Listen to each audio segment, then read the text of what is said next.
Return to Grace is coming to Game Pass. It's a 2 to 3 hour long narrative game with a few light puzzles.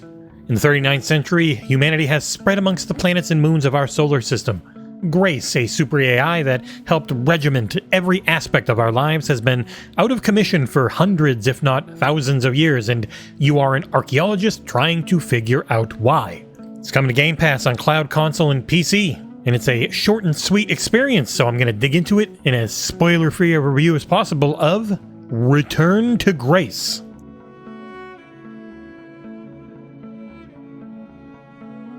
People, our choices and feelings are the center of Return to Grace.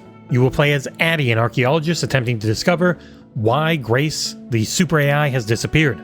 To do this, you'll be visiting Ganymede, a moon of Jupiter, where Grace was supposedly stationed. While the game takes place far in our future, Grace's time is over 1,000 years before our character was even born. Addie has taken a one-way trip to try and find her, with only her AI companion on board. This is a very short, narrative-focused game, so I will keep this review both short and as spoiler-free as I can. Addie will meet various AI characters as she visits various facilities on the moon's surface. You will have the opportunity to make a few key choices, but most of the game is a linear narrative experience. It's a solid walking simulator with an interesting story to tell. My only issue with the game is how obvious some of the answers you are going to get end up being, with your character seemingly oblivious to them for plot convenience. There's no combat to speak of, only walking and context-sensitive prompts for climbing, and one sequence where you need to aim a bit. The voice works really good, with the main character's actress giving her depth, wit, and just a little bit of humor. And the writing does a believable job of explaining this version of our future solar system without it ever becoming confusing.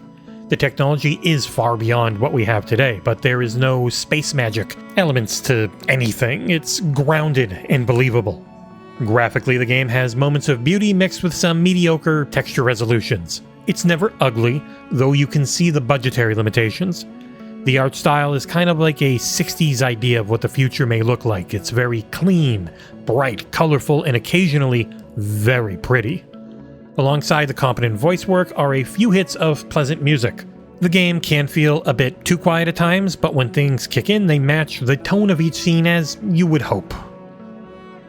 Wrapping things up, Return to Grace is a very short and sweet narrative adventure game. The puzzles are infrequent and never frustrating, while the storytelling and voice acting do an admirable job in telling this futuristic tale about the hopes and dreams of humanity, and I think it's well worth a quick download and a fun night.